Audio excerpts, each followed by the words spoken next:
തിരുവനന്തപുരം കോർപ്പറേഷനിലെ ഫണ്ട് തട്ടിപ്പ് കേസിൽ 12 പേർ വിജിലൻസിന്റെ പിടിയിൽ. 2 കോർപ്പറേഷൻ ജീവനക്കാരും ഏജന്റുമാരും ഉൾപ്പെടെയുള്ളവരാണ് പിടിയിലായത്. കമലേഷ് ചേരുകയാണ്. കമലേഷ്, എന്തൊക്കെയാണ് വിവരങ്ങൾ? ഷമി, ഈ കേസുമായി ബന്ധപ്പെട്ട് നേരത്തെ തന്നെയുള്ള കേസാണ്. ഈ കേസുമായി ബന്ധപ്പെട്ട് നേരത്തെ ഒരു സിന്ധു എന്ന് പറയുന്ന ഒരു ജീവനക്കാരി അറസ്റ്റിലായിരുന്നു. ഇതിന് പിന്നാലെയാണ് ഇപ്പോൾ 12 പേർ, അതായത് ഈ സിന്ധുവിന്റെ കൂടെ ഈ കോർപ്പറേഷനിലെ ജീവനക്കാരായിട്ടുള്ള 2 പേരും അതുപോലെ തന്നെ ചില കരാറുകാർ ഉൾപ്പെടെയുള്ളവരും ബാങ്ക് ജീവനക്കാർ ഉൾപ്പെടെയുള്ള ആളുകളാണ് ഇപ്പോൾ അറസ്റ്റിലായിട്ടുള്ളത്.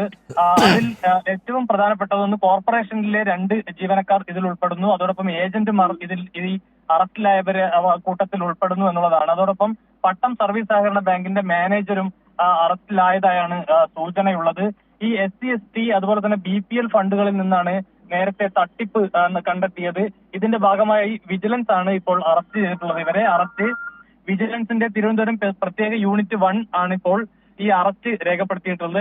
ഇവരെ മജിസ്ട്രേറ്റിന്റെ വസതിയിൽ ഹാജരാക്കി റിമാൻഡ് ചെയ്യാനുള്ള ഒരു നീക്കമാണ് ഇപ്പോൾ നടക്കുന്നത്.